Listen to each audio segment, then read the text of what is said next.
back, besties, to the FAnTEAsy podcast, where two besties spill all the delicious tea on the books we read. I'm Callie, and my bestie is obviously Montana, and we are literally so excited. Today, we are having a very special guest, Jacob Hubbard. He has a debut novel out right now, Sounds of Yesterday. You need to go read it. And oh my gosh, literally, this human, gem of a human. Mm-hmm. Before I get too far into any of that, Montana, what era are you in? Well, shit, I didn't think about it.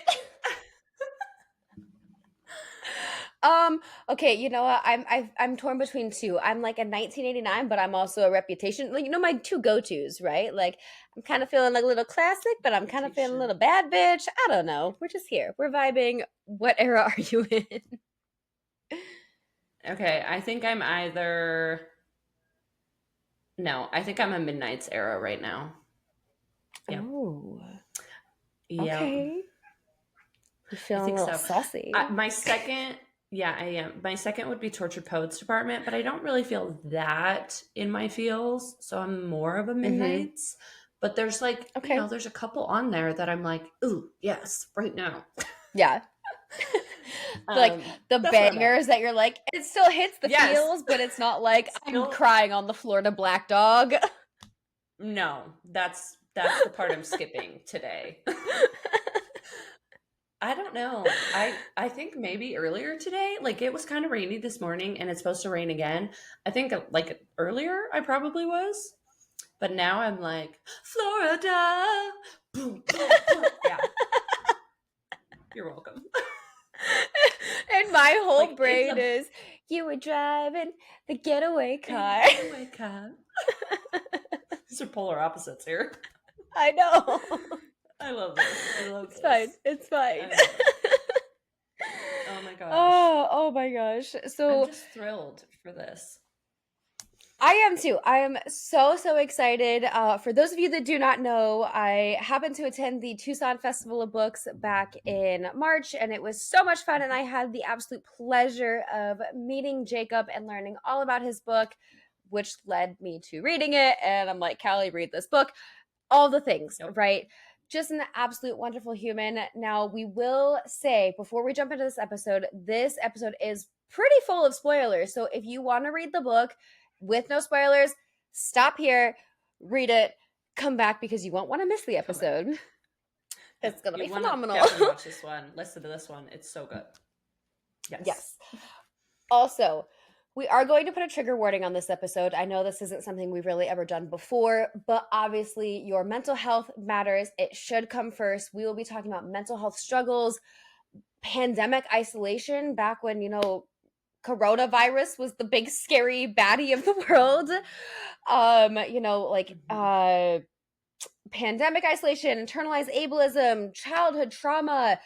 Man, we hit all the things, right? So Yes. Just in case these really aren't going to be your jam, maybe skip this one or just go in and proceed with caution. We want you to take care of yourself first and foremost.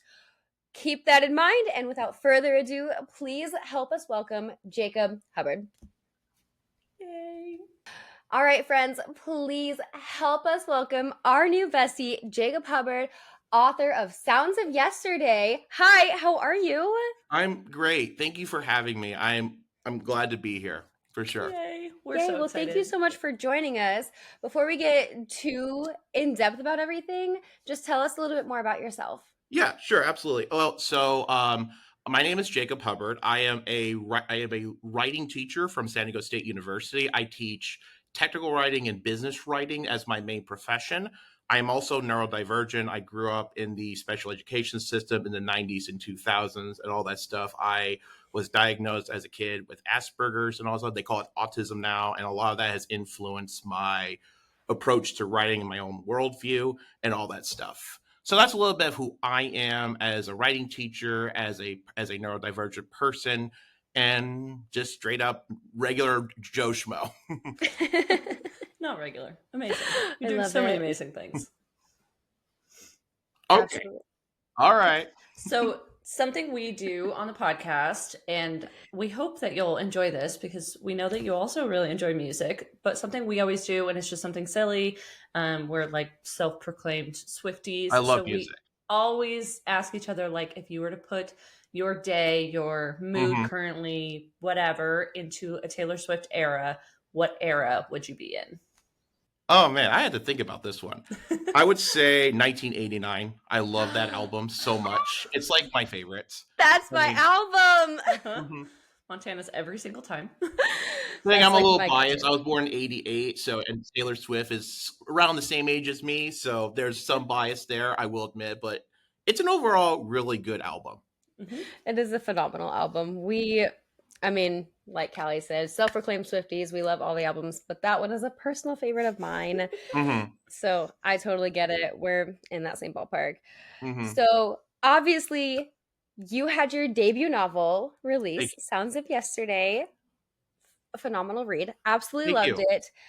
Um, I know that I had the pleasure of meeting you at the Tucson Festival of Books back in Mhm. March, and you gave me a phenomenal pitch about your book. So, for those of our listeners and viewers who have not heard about your book, give us an elevator pitch. Sure.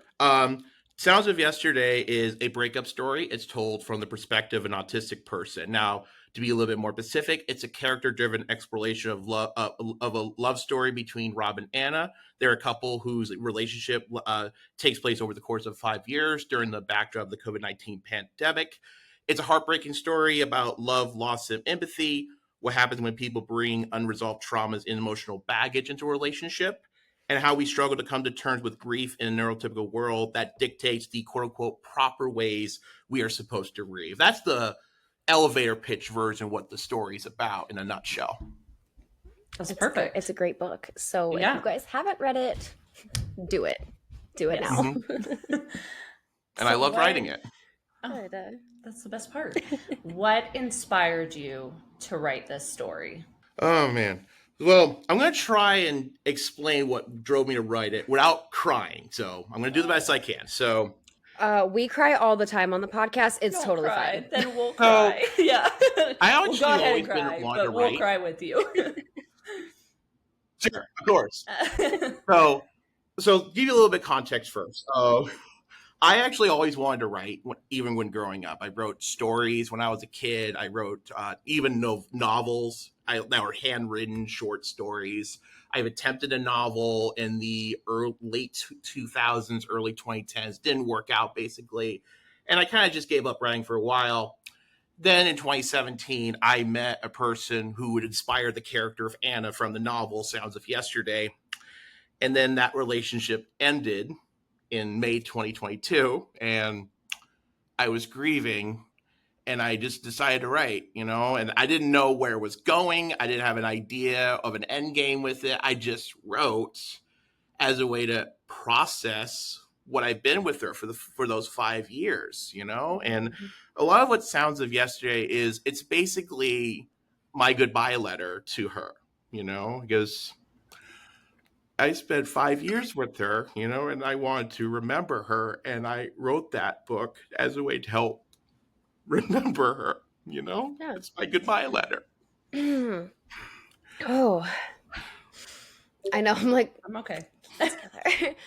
That's beautiful, though. I mean, honestly, I know. I'm like, whew, I need to breathe for a second.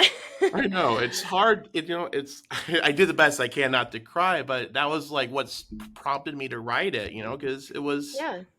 it's a eulogy. It's a Yeah. goodbye letter to someone I truly cared about, who meant Yeah. so much to I me, think it's important And to one of the things have about that. the novel, Sorry, go ahead.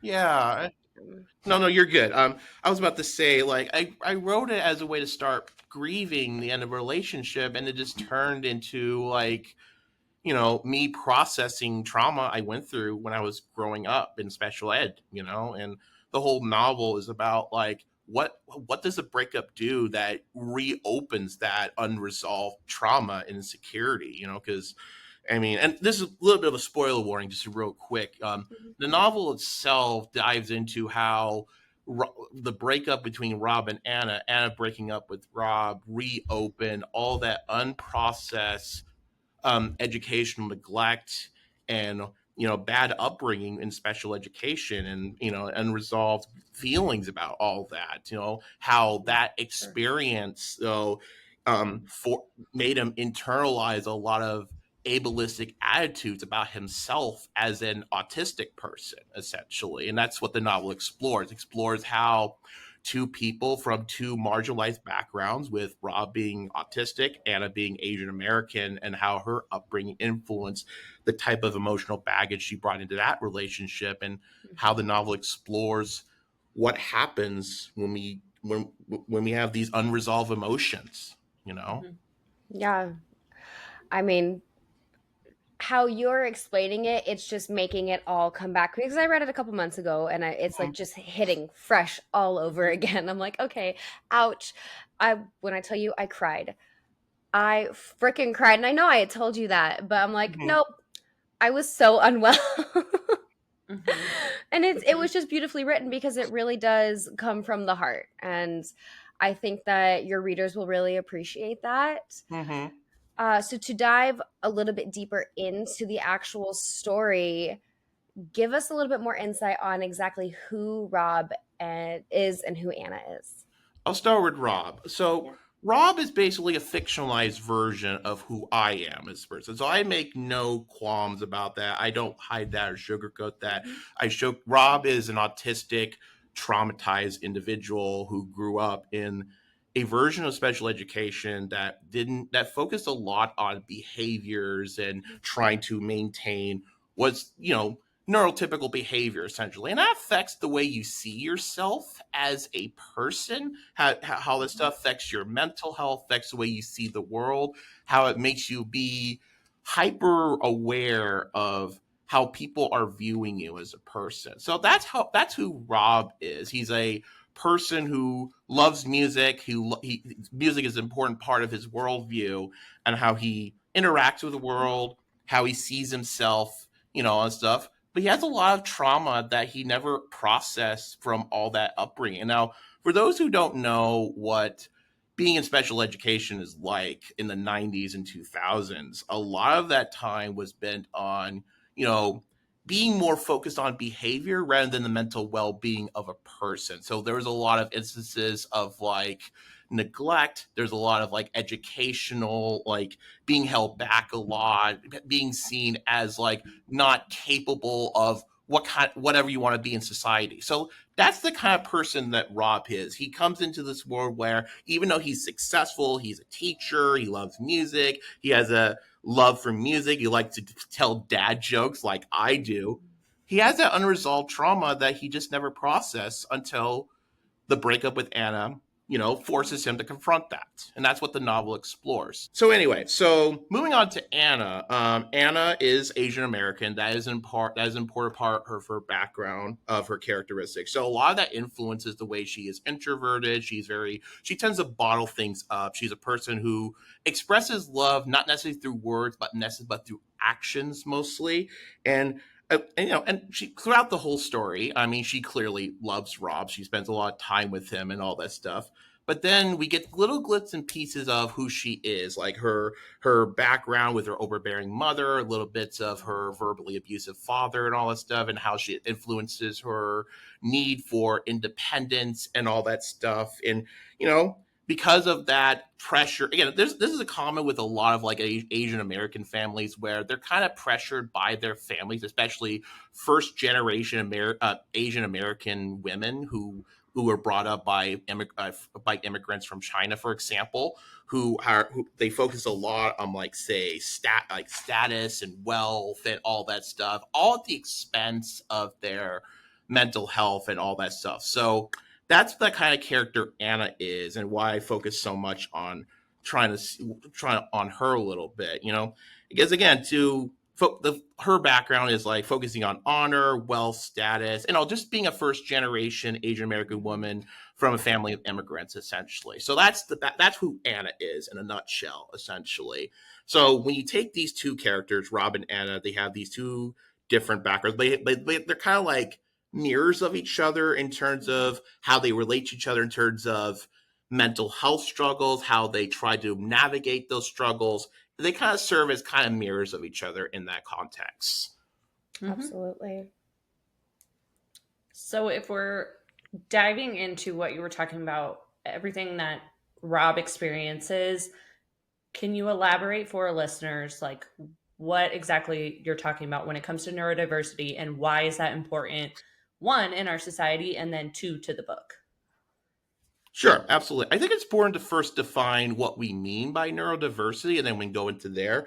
So when we talk about neurodiversity, we kind of define it as like how people have different ways our brains are wired. So whether you have ADHD or you have autism or you have different civic learning disabilities or you have dyslexia.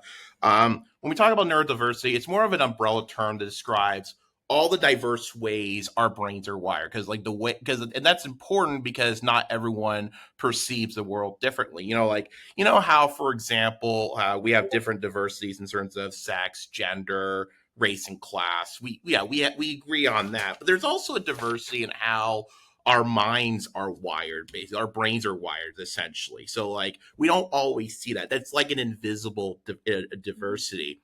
Now, in terms of how it relates to the book, one of the things I thought about as I was writing Sounds of Yesterday was different narratives about how different stories about neurodivergent people are present. So, like a famous example I can think of off the top of my head is the movie Rain Man that stars Dustin Hoffman and Tom Cruise. Now, I want to be very clear. I do think that's a good movie overall, but it is based on outdated single stories about neurodivergent people. Now, it's not necessarily a wrong depiction. It's just not the complete story. So part of the goal of writing this book, in addition to processing my own grief, was to showcase a way of thinking that doesn't always get portrayed that much in mainstream fiction. You're gonna make me cry. I mean, it's true though, because I've been working with the special needs community since I was in seventh grade, doing a lot of volunteer work. I was a special needs CNA, and now I do have a special needs son. And it's just seeing the differences in every single person I've worked with and how everyone is unique and individual in their own way. And it just makes you beautiful the way that you are. And I think that you're doing a phenomenal job, really highlighting that, because not everyone is one and the same. And I think you did a really good job of really laying that out there. Like, no, we are not all Rain Man. Like, everyone is their own person. Neurodivergent, neurotypical, it doesn't matter. We're all our own individual beings. So I think you did a really good job on that one. So I know that empathy is a big theme throughout the entire book. So if you were to kind of give a definition to empathy as to how you see it, what would that be, and why is that important, especially in terms of the book? Great question. So there's different definitions. The one definition I tend to gravitate toward is from a philosopher named Paul Ekman. He defines empathy as like the ability to sense other people's emotions, coupled with the ability to imagine what someone else might be thinking or feeling. Now, empathy is important because it helps us understand like some of the limitations how we see other people, basically. So like one of the things about empathy that I try to portray in the book are how empathy can go wrong. For example, so there's a character in the book named Vincent who is basically portrayed as someone who maybe he means well, he's trying to help Rod process certain things, but it goes terribly wrong. For those who've read the book, you'll understand what I'm talking about. How if you don't many people tend to have this idea that to be empathetic, you must already know the mind, quote unquote, mindset of a person.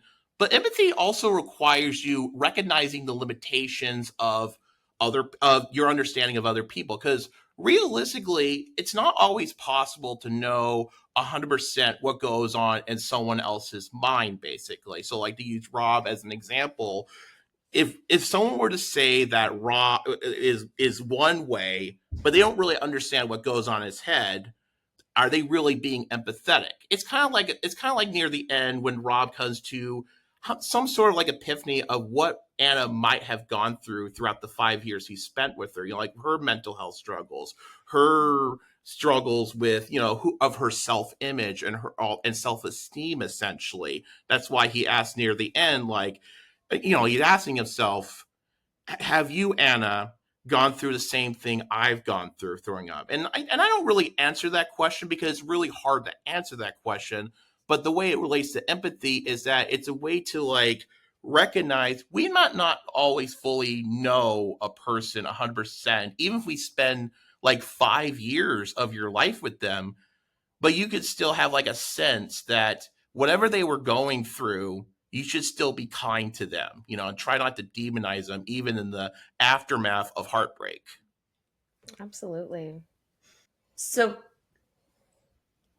which that was also like just so beautiful. And I really love like Rob and Anna, one, because they do have to like work together and figure that out. But then also, I think it's important, like you were saying in the beginning, like grieving a relationship is so, like, that is a part of life. Like, just because that person isn't like actually gone, you're still grieving that relationship. So, what purpose do you hope readers get from Sounds of Yesterday, being this isn't like a typical romance story? Mhm. That's a great question. I think before I answer that question directly, I think it's important that we first talk about what do we exactly mean by a typical romance story. Like, I think it's important to define what we mean by that first. Mm-hmm. So I've seen different definitions or explanations what that is, but the most common I've seen, especially those online, have been like some variation of like boy meets girl or girl meets boy. There's a growing connection. Maybe there's some conflict. Maybe in some stories there's a third act breakup, and then there's some variation of happily ever after. Now, I want to make very clear: there's nothing wrong with that setup. That's a very classic trope there, and I think there's a lot you could do with that for sure. And I like stories where I could just enjoy a story and I know where it's going. I would say that Sounds of Yesterday kind of uses that setup more as a catalyst for exploring trauma and emotional wounds. Because at the end of the day, Sounds of Yesterday is a trauma narrative. If that were to describe it, what that is, it kind of takes the setup of a breakup story and kind of just explores trauma and emotional baggage and internalized ableism, and that how that affects the way relationships play out, especially in a neurotypical world. There was actually an article, a review of the book that came out from East County Magazine from near where I live. I think they really did a good job of explaining it. They say that Sounds of Yesterday shows the everyday highs and lows in a relationship as is experienced by an autistic man, a person who tends to berate and reject himself.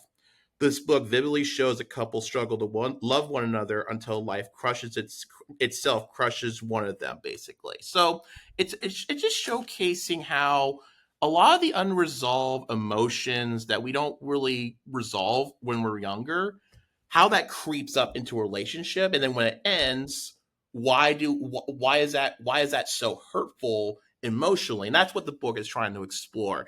My biggest hope that for readers, I hope the biggest thing they take away from the story is that regardless of whether or not you're neurodivergent or neurotypical, I hope this is a story that will get you to understand that you're not alone in your grief, and that there's nothing wrong with grieving the end of the relationship. Because from my point of view, and I don't know if other people agree with me on this, but this is how I see it. Grieving the end of a relationship is no different from grieving the passing of a loved one. That's why I have, unfortunately, the death of the grandfather in the story, and that was really hard, by the way, to just give you some context there. But to showcase from Rob's point of view, grieving the passing of your grandfather is no different from grieving the breakup of your relationship, because you spent so much time with them. They became like, it's kind of like if someone took your arm and they ripped it out of its socket. That's how painful it can be. Yeah. I mean, the emotions they're there. They're on the page. This whole entire book just makes you feel everything. You truly wrote the high moments, and I'm like, I'm reading it, I'm like, wow, yes, I am so happy for them. And then those low moments and self-doubt and the anger, and you're just like, oh my gosh, I hate everything. Oh yeah, for sure, absolutely. And we could definitely talk about that if that's something that interests you. You know, because Yeah. in order to showcase why it hurts so bad, you have to showcase the high moments too. Like Mhm. I actually love the scene, for Mhm. example, when they're on the boat in the lake. I love that scene. I had so much fun writing that scene because it's so sweet. You Mhm. know, like Anna making jokes about like, oh, put on some sunscreen, something like that. I don't remember exactly how I phrased it, but it's something along those lines. You know, it's just a sweet scene between two people who, at this point in the story, they truly love each other. Their love is real. Yeah. And you Mhm. can definitely feel it. And I feel like another thing that was showcased well is over the years, the distancing that happened between the two of them, because we've all felt it one way or another. And a lot of times I feel like, especially in a typical romance book, it's like something a little bit more catastrophic, right? And Mm-hmm. it's like, oh, well, I'm just so mad at this person and I can't handle this anymore. But it was just the gradual over time, Mm-hmm. like growing apart. And I think that was also really well laid out. Yeah, exactly. And sometimes you don't always recognize it until it's too late, you know? Yeah, absolutely. So I know we've spent a good portion of this time Mhm. talking about Sounds of Mhm. Yesterday, and I'm sure we could go on and on and on. But Right. I do know that you are currently writing your second book. So I what am. can you tell us about this? Well, I don't want to give too much away because I'm still cooking it, and it's still in the kitchen, for lack of a better analogy. It's kind of a spiritual follow up, not necessarily the same characters, but I will give one hint. It does take place in the past, so I'll give you a Oh, hint there. So it does explore loss and grief, but a much more grander scale. And one thing I will say, it does relate to a much more fantasy focused story. I don't want to go too much into that, but okay. I will give Love one that. other hint. I love Yes. that. Think 1980s. Think Okay. 1980s and 1960s, and I'll just leave it at that. My gosh. Wait, I need it like yesterday, Wait, though. those What do you are mean? Still working on it. It's gonna take some time, but I'm cooking up something that is gonna be good. I hope so. We'll see. It's going to be it great. will. We're ready. It will. Mm-hmm. Yes. Okay, so you mentioned that you obviously are a teacher, and Mm-hmm. but what other, so like outside of writing and then like working, which obviously you do probably a lot of writing at work too, what other hobbies Right. would you say like you enjoy on a normal day? So I like video games. I'm a big video game player. I also like to travel and go to bookstores. So I actually went to Pittsburgh not too long ago, and I went to a place called the White Whale Bookstore. So if you ever find yourself in the Pittsburgh area, highly recommend that bookstore. It's great. Absolutely I 100% love great. that. I'm also a big video game player. Like when I'm not writing or reading, play video games. I just recently played a game called Alan Wake 2, and I love that game. It's creepy, but I love it. What is your favorite game to play? Oh man, that's like trying to pick my favorite child. It's hard. Oh, Um, I have to think Understand. about that when I get back to you. That's a hard one to pick, you know? that's fine. Totally Okay. fair. Yeah. I Mhm. mean, that's like someone asking like, "Oh, what's your favorite band? What's your favorite song?" I'm like, I don't know. That's hard. Like, Yeah. Depends how on do my you pick mood. that? I don't know. Like, I could Yeah. definitely have a list of favorites, Hmm. but it's hard to pick Yeah. the number one. You know, it Yep. also depends on my mood Yeah. too. Like, Exactly. depends on how I'm feeling. Hmm. Oh my gosh, Okay. 100% What would because you it's like say like, every day influences. yeah, top three like most played that you're like, yes, this one. Oh man. Okay, if I had to pick, okay, you're kind of putting me on the spot here, but that's okay. Sorry. No, you're good. No, don't Okay, apologize. sorry. If I had to But I was so pick, curious. I'm no, like, no, what do you no, no, play? you're good. Because We're I good. You're good. enjoy a good game. I just don't know what to play. Yeah. I would say I'm a big Resident Evil fan. I like horror games. Hmm. I'm also a big. I just like I said, I just recently played Alan Wake Mm. 2. I love that game. It's great. There's a musical section in that game that just blows my mind. Has Poets of the Fall in it, and as the old gods of Asgard. That was so epic. Um, That's so if you look up Nice. cool. Herald of Darkness on YouTube, you'll know what I'm talking about. Okay. It's so epic. It's cheesy but wonderful at the same time. Nothing wrong with cheesy. Mm-hmm. We That's so do love cool. cheesy. Yeah. Let's see. So Resident Evil, Alan Wake 2. What's another one? I remember growing up, I really loved The Sims. And I was addicted to The Sims growing up. I love The Sims. That is literally I Callie. recently started playing Sims again, and I was Mm-hmm. reading Throne of Glass at the time, so I started creating Manon's mansion. There you go. Yeah, she made me a mansion. That game is so addicting. Yep. It can be so addicting. I It remember being is. obsessed with it when I was in high school. So great. Mm-hmm. See, my childhood nostalgia game, we did a lot of like motocross games, but Spyro. Oh, I love Spyro. Spyro, that I whole love those trilogy. games. And Oh Crash man, Bandicoot, Spyro you the know? Dragon is amazing. Yep. You know, I always loved those. Spyro has a special this place in my just heart. takes me back to my childhood. I love it. Absolutely. Those ones, you know, since they like redid the whole trilogy into like higher quality. Oh, I I heard started- about that. It's so good. It's like the same It's story really and good. everything, but it is phenomenal. I've been meaning to check out the remaster. I just haven't had the time. I definitely need to Yeah. find time to check it out. I would recommend. I've played through the first one and almost all of the third one. I got to go play the second one still. I went out of order, but There you go. it's fine. Yeah, I'll definitely have to check it out when I find some time.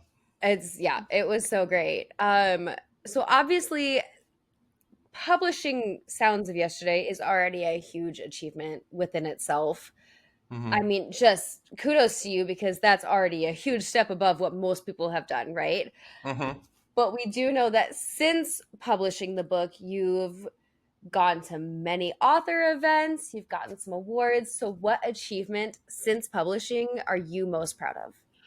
Oh man. So I'm going to split this up into 2 points. So Yeah. there's a professional achievement I'm really proud of, and then there's a personal one. I'll start with the professional. So I actually got a certificate of achievement from the San Diego local author showcase from the San Diego Public Library. So that was amazing. So I submitted that and I received a certificate of achievement for that. So I'm actually really proud of that. It's and I just something I just put on my wall, As you and also should. just getting my book reviewed in the East County Magazine. That's just mind blowing. I never thought that would ever happen when I started writing the book, and it just did.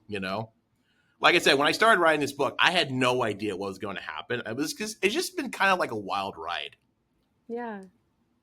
And then to answer your next point, there is a personal achievement. Now, this is somewhat of a spoiler for the book. The character that inspired Vincent, oh man, that character's a douchebag. Let's be real. He's a douchebag. So the guy who inspired that character, he actually read the book, and it got him to realize that his behavior was douchey and terrible. And I'm actually pretty proud that the book did that. He actually told me that in a private detail. Yeah, I'm like, because that was pretty traumatic. I'm not gonna lie. Mm-hmm. Oh my gosh. What? I'm like still just trying to process what you just told us. Yeah, I didn't expect that at all. He read the book, and after he read it, he private messages me. And we talked about it. We even ended up talking about it over Zoom, and yeah, that was kind of surreal. Wow. So you have had an emotional impact on so many of your readers, but someone who really, really needed the message, it resonated, and that's so cool. Mm-hmm. Oh, Yeah. wow. I mean, he still has to work on his own things, Yeah. of chores. I don't think he fully gets it, but it's definitely progress. That's amazing. Mm-hmm. So I'm actually pretty proud of that from a personal perspective. One thing I do think he needs to work on is focusing not just only on male perspective, because Anna is an important part of the story too. I mean, the book doesn't work without her. Yeah. You can't have Sounds of Yesterday without her. She's just as important. Yeah, absolutely. Mm-hmm. Okay, so we did just touch on this, but we know you're a big music fan as well. Mm-hmm. So how we categorize our Taylor Swift, we need you to categorize your mood based on a Poets of the Fall song? Oh man, that's so hard.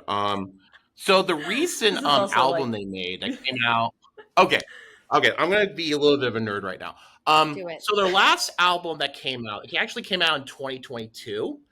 So that their album is called Ghostlight. So it actually helped inspire the book Sounds of Yesterday. And Sounds of Yesterday is actually their second song. No, sorry, third song, excuse me, of their album, basically. So that's where the title comes from. So when we talk about, say, Sounds of Yesterday, like the actual book itself was actually inspired by the lyrics of that song, and I actually have it written down. I'll just quote it verbatim. Quote it verbatim where that Mhm. came from. So from their Yeah. song, they say, "Silent now, the sounds of yesterday. I'm treading on sacred ground again, like a single errant ray, showing us the wounds we both sustained and our sacred pain. Till silent fall the sounds of yesterday. Hear them softly sigh, the sounds of yesterday. Let them heal our wounds." So that became like a basis for the novel itself. It kind of, and now if you go through and read the book itself, like for those who haven't read it, you might find some Easter eggs a little bit here and there from some of the Poets of the Falls discography, for example. It's kind of really subtle, but if you listen to a lot of their music, you might catch on a couple things from here and there. So like, and then they're definitely heavily referenced throughout the whole novel. So there's actually a whole chapter where Rob and Anna go to see them live. That was amazing. I love that chapter. Yeah. I was thinking about that chapter the entire time you were reading that. So Yep. tell me, I know you've seen them in concert. Have you seen them just the one time, or like how many times have you seen? Because they're international, correct? Right. So they're from Finland essentially. Yeah. So they only came to the States Mhm. once. Now that was going to be the only time I've ever be able to see them live because they very rarely ever come to the States. So when I heard that they were going to come to Georgia, I had to take that opportunity. Yeah. Had to. I mean, why not, right? Because if I were to go to Europe, it would cost me like an arm and a leg to go to Europe for it. Mhm. Yeah. You know. Worth it, but expensive. Yes. Yeah. hmm Okay, so now we know if they tour in America again, we are getting you VIP. Like, you have Yeah. to be there. There you go. Front row, everything, right? Mhm. I mean, I have so many favorites from them. Like I have, let's see, according to my Spotify, I think I favorited about at least over 100 of their songs on my Spotify list. So I have so many Dang. favorites. It's Yeah. hard to Mhm. pick, you know? Mm-hmm. So, obviously, you're a big music person, and we know that they are like a top favorite for you. What are some other bands and artists that you tend to favor? I really like the old 60s and 70s music. So like give an example, I really like Billy Joel. I love Billy Joel. Yeah. You know, I mean, it's sad to hear about what's going on with his medical issues. I hope he pulls through. But I literally Yeah. love Billy Joel, especially the oldies stuff. He's actually referenced in the book as well when we talk about the Kelly character. That's an important part of Rob's backstory. I'm also a big Don McLean fan. I actually seen Don McLean live. I got to do that for my birthday in 2023. That was fun. You know. Amazing. Mm-hmm. That is so great. Mm-hmm. I mean, music is just a huge part of our lives. And Callie and I both like to say that it's a love language. And her and I are constantly just like, hey, listen to this, or I think you would like this. And even if it's something we've heard a million times, I'm like, hey, I'm throwing it back to like 2006. Here you go, do it with me. Mm-hmm.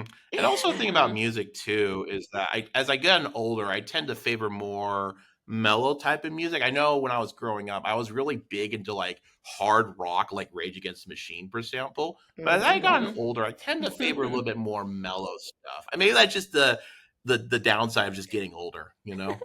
I'm over here like, don't let that happen to me. I do Pop like punk for the life. yeah. Mm-hmm. Yeah, pop punk, metalhead, all hard rock, anything like that too. But I mean, I Yep. like country, I like classical, all the things. Mm-hmm. One thing I would Um, like to mention as well, relate back to the book, is that one thing I would love to encourage readers to do is that read the book, but listen to the music. There's actually a playlist at the very end of the Yeah. novel. So if they want to like listen to the song as they're reading it, I would highly encourage it. So we will definitely go on Instagram and share the playlist as we share snippets of this leading up to the I episode love that. releasing. Hmm. But yeah, Yes. we'll definitely be hyping the playlist. That is definitely extremely important. I know that after you had given me a copy of it, I sent Callie a picture. I was like, "Hey, we have a playlist. We love books with Mm-hmm. playlists." Oh man, the book has to Let's have a go. We playlist for do. sure. Absolutely. Favorite thing to see. Hmm. Yeah, and Mm-hmm. I love your point about music being a love language. I think that definitely makes sense for Sounds of Yesterday because again, it's Rob's love language. Music is his language. You know. So, a little kind of off topic here, Hmm. still related to Sounds of Yesterday, and I know I'm kind of throwing a random question at you. Sure. So, Rob and his internal struggle when he is seeing himself on the stage. And I mean, a good portion of that time, he is not having a good time. The people in No, the audience are not nice to him. no, they're not. So, Mm-hmm. if this is not too of a personal question to ask, is that something that you yourself have dealt with, or how did you really get the inspiration for that part? I'm trying to remember where I got the idea for this stage. I don't remember. I think it was from a Poets of the Fall reference. Again, Ghostlight is a big influence on the book. Yeah. Um, I would say this: the thoughts and feelings that Rob experiences on stage, those are real, based on what Yeah. I've Mm-hmm. experienced. Some of it gets really intense and hard to read sometimes. Yeah. Obviously, the stage sequences is more of a benefit to the reader, of course, to Mm-hmm. get like a metaphor for it. But the thoughts and feelings and visually seeing, these like, for lack of a better term, hallucinations. I don't know if that's the right term, but I think you get what I mean. Um, Mm-hmm. that's really part of it is both metaphorical but also real at the same time, basically. Obviously, I don't think like being on stage on 24/7, of course, but there are instances there where in my head I will reenact certain things in my head just to like to process and reprocess, kind of like a recursive loop essentially.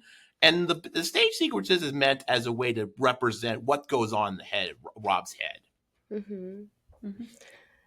I mean, it was just super interesting because I mean, I like to reprocess things all the time.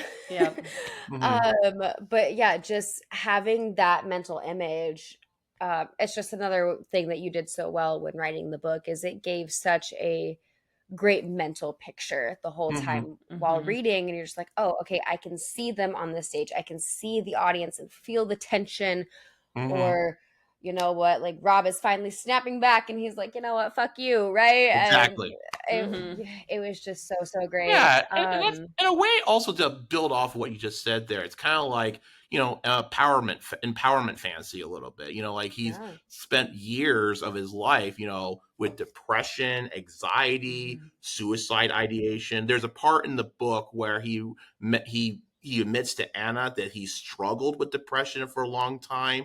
Yeah. Also lets the reader know he's actually spent some time in a solitary confinement in a mental health institution. I actually went through that myself. That was hard. Yeah. Yeah, and just showcasing what that struggle is like, and Rob as a character, he is who he is. He's not perfect. He makes mistakes. He makes poor choices, but he's human. Mhm. He wants to do the right thing. Yeah. Mm-hmm. So, just kind of another off topic, well, on topic, off script question here. Sure.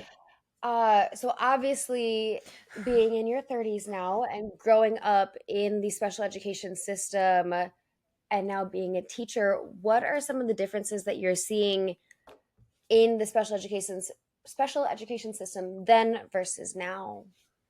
Good question. I haven't been part of the special education track in a long time, so I don't Yeah. really think much about that. But based on what I've heard from high school teacher friends of mine who do work in that system, they have told me that has gotten better. I don't know how Mm-hmm. much better because that's kind of like outside of my scope. Right. Even if it has gotten better now, the lingering damage that it happened in the 90s and 2000s that stays with a person for a long Yeah. time. So like Mm-hmm. for me personally, professionally, yes, I have a full-time lecturer. I have a 3-year contract and I just renew. It's kind of like the equivalent of tenure at this point. Yeah. Yeah. In the back of my mind, and I'm still kind of working on this throughout periodically, to remind myself that I am not a fraud. I deserve to be here because I worked my ass off to be here. Yeah. Because I remember when I was fighting to get out of that place, like trying to catch up in 3 years of math in 1 year, and then being told, you might not do well in college because of taking on these extra classes and all that stuff, and just not having faith in what I want to do, or just not respecting my choices. And one of the things about the story is that not respecting someone's freedom to try things out, even if they fail, because if they fail, that's on them. But they want to like shelter these type of kids to not really learn because they're scared. That's the way I see it. Interesting. I mean, if you ever want an insight from a parent who's going through with a child in the SPED system, I'll gladly provide. Go ahead, Callie. I work at my kids' school. I don't work in the special education rooms. We call them resource rooms now. So it's no longer called SPED, but we obviously those kids are still in our normal class setting. And I would say I do see progress in that area. For sure. There's not, I would like, it's not 100% perfect by any means. I will say like what I struggle with, because I'm just a paraprofessional. I'm not a teacher. I just help out. So I think my biggest struggle is just pushing kids through school, in the sense of, yes, we don't want to hold them back. Like, they're obviously meeting requirements to move to the next grade. But I also think there are certain things that they need extra resources, because there are things that aren't there. And so I just hate to see that, where they're like, oh, it's okay, just they'll figure it out. But I'm like, maybe, but also you need that challenge. Like, how do I say this? As like seeing some of the resource teachers that we have, they're all great, but they are very much enabling like the lesser skill. And I'm like, I know that you're like helping them, but I promise you, I've seen them do it too. So I know they can do it without you doing it for them, basically. And that's what's really frustrating, is I'm like, you're only helping them help them, yes, but you're only helping them because they're a resource student, and you're not letting them do it as a normal student would. When they're in the classroom, they're hovering over them, and I'm like, you're not letting them try and fail like the kid next to them. And so I think in their mind, then they feel like, I can't do this without you here.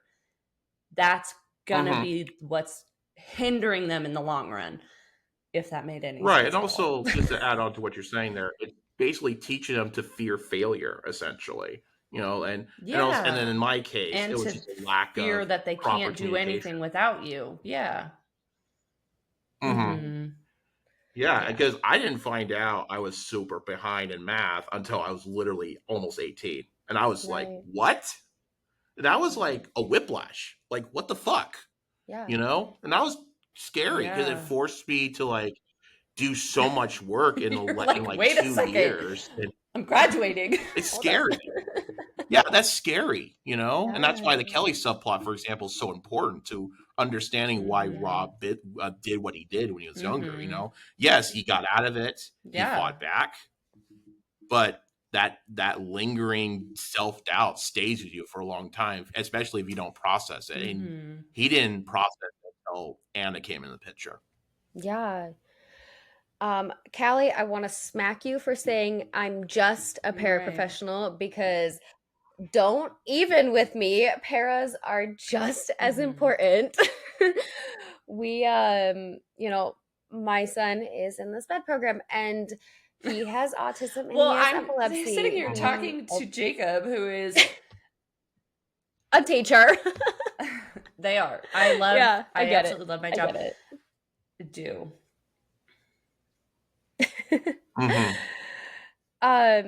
Anyway, but yeah, just with my son being, nonverbal. We struggle with daily seizures. We go through Right. so much, and he has to have a para with him at all times, and he Mhm. does need that extra Did I help. lie But again?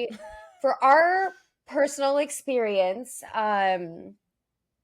he's going into third grade, and with us, we've had phenomenal educators. Everyone has been very encouraging to let him learn, to let him try things. And the things that I see him grow in every single school year just blows me away, because I'm like, you know what? You are so damn smart. Mhm. And it's really refreshing to see his teachers and his paras give him that credit. And they're like, just because he can't verbalize it to us doesn't mean we don't see it. This kid is smart as can be. And that makes me so happy. So that's why I asked, because in my personal experience, we are having really fortunate luck. And I You know are it's very very, fortunate. I know Sure. we've even living in two different states, I was so scared to move to Arizona just because he Mhm. had great teachers in Colorado, and we come here, I'm like, but what if they don't treat him right and he can't tell me? um Mhm. but we've really really lucked out. And so it hurts me so much knowing that there are places where kids who might need the extra help and the resources are being either overly coddled, or they're just not being given the resources at all. And it's like, Or it's just even not just like, fair. yeah, and even just like not communicating your needs, because Yeah. again, like for some places, like the one I went to, and I'm not going to name the name of the place. I'd Yeah, rather not give them any of credit. course. Um, I would say that their lack of communication and Mm-hmm. neglect really hurt me in the long run, and Yeah. I've seen other people do like, and I don't go into this in the book. Mm-hmm. Mm-hmm. I don't, because one thing when I was growing up was that Yeah, yeah. I've seen people, classmates of mine, who went through something similar at the same school, but they end up either dropping out of high school, they go on drugs, or go in the Mm. streets, and Oh my that's terrifying, gosh. Yeah. And I will admit, sometimes I get survivor's guilt over it, Mm-hmm. Yeah. Well, you trauma bonded. You have shared PTSD, and obviously the choices that you made led you to where you are at. And like Hmm. you said, you've worked your ass off. You are in the position that you're in because you took the steps and you earned it, which is so amazing. And Hmm. it is hard to see the people around you in that same type of situation. You're like, I really wanted the best for you, and here you are, Right. essentially throwing your life away. Hmm. Mm-hmm. Yeah, and then, for example, the character of Ben, he's a composite character of all the people I went to that school with, basically. Yeah. Mm-hmm. You know, Yeah, Mm-hmm. I'm sure. And do you still have contact with those friends and like how they've grown as well? some of them I do. Not, I haven't kept in touch with all of them, but some of them I Well, still yeah. do. I mean, who keeps Mm-hmm. in touch with everyone they went to school with, Right, right? of course. Mhm. I But have yeah, like I mean, three a lot of friends. Who my wants friends and I, to? for example, we have. Right, exactly. A lot of me and my friends who I still keep in contact, who went to that school, we have similar opinions of the place. We Yeah, still from time to Mm-hmm. time talk about how it affected us, how it affected our self yeah, esteem, how it affected the way we viewed ourselves. And it affected the way, like, we try to integrate ourselves into the broader society. yeah. I mean, at the end of the day, like we said earlier, we're all human beings. It doesn't matter Hmm. neurotypical, neurodivergent. It Right. doesn't matter. Like, who gives a shit? Yeah. We're all people. So let's Exactly. And I be wanted to, like, nice. exactly. And I wanted to try to, like, make that as an important part of who Rob is as a character, but I didn't want to make it the primary focus. I wanted to Yeah. use that experience as more like to inform, why does this breakup hurt so bad? And then to Yeah. explore, okay, we have two people who are clearly hurting, Rob and Anna, and they bring in that cultural baggage into that relationship. And that's why, Hmm. for example, the second to last chapter of the book, in my opinion, is probably the most important chapter of the whole book. Hmm. That actually did happen, by the way. That second to last chapter where Anna cries into Rob's arms, that really did happen. Wow. Okay. That just makes it even more impactful knowing like the truth behind Mm-hmm. it all too. It did happen. Like, obviously, I had to make some creative decisions, Mm-hmm. flourishes, of Yeah. course. Mm-hmm. but it did happen, Yeah. and that scene, and that chapter is so Right. important because it highlights just what Anna goes through, as a person, and hopefully it recontextualizes a lot of her behavior throughout the novel. She's not this cold, heartless B word. I'm not going to use that term. It highlights like what struggles she goes through as well. Rob's not the only person who suffers. She suffers Yeah. too. Her suffering was just a lot Mm-hmm. more quiet since More we're not in quiet. her point of Sometimes view. exactly. Sometimes quiet suffering is probably the most Yeah. heartbreaking. Because you don't always see it. Yeah, 100%. Mm-hmm. Hmm. I want to Mm-hmm. give her a hug. This I is think why we all do just need a hug say at this point. be kind to Yeah. everyone you see because you don't know what they're going through. Yeah. Mm, Yeah, yeah. 100%. And I'm hoping readers at the end of the book, after they read that chapter, that they want to give her a hug. Everything okay. You know. Yeah. I just wanted to give everybody a hug and just be like, Hmm. okay, we're all okay. It's gonna be okay. I'm gonna put you in a bubble and we're all gonna be happy for a minute. It's fine. Exactly. So we do have one final question for you. This Of has course. been just, I feel like normally I'm like, oh, this was just like the best time ever. And this is the best time, but I feel like this has also just been like really soul enriching. We're not Hmm. just Yeah. giggling, we're not just having fun. Like this has also been like a really good conversation that just it's like making you feel more, right? Exactly. Yeah. I mean, um sometimes Mm-hmm. those conversations are needed. Soul clenching. 100%. Yeah. Yes. And we Soul also appreciate the cleansers. depth of it too. Hmm. Yeah. Mm-hmm. So And you being like so open and being honest oh, go ahead. about your experiences and then going through the book. Sorry. Hmm. So well, yeah, no, 100%. Having that raw honesty of yourself out in the world like that, that is such a huge Mm-hmm.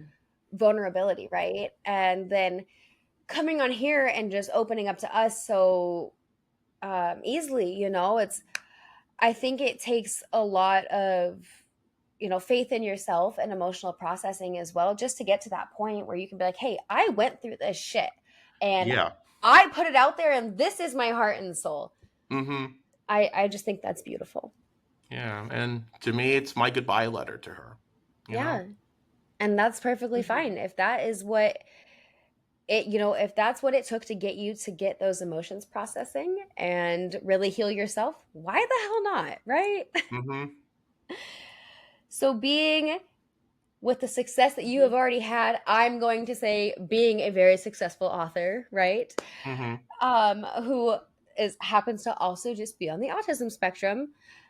Obviously, there are a ton of other people who are falling under the neurodivergent umbrella, and Hmm. a lot of those probably are aspiring authors. So if you could give any piece of advice to someone out there who you think might need to hear it, or maybe even your younger self, what would you say? How would you promote them to use their voice and tell their story?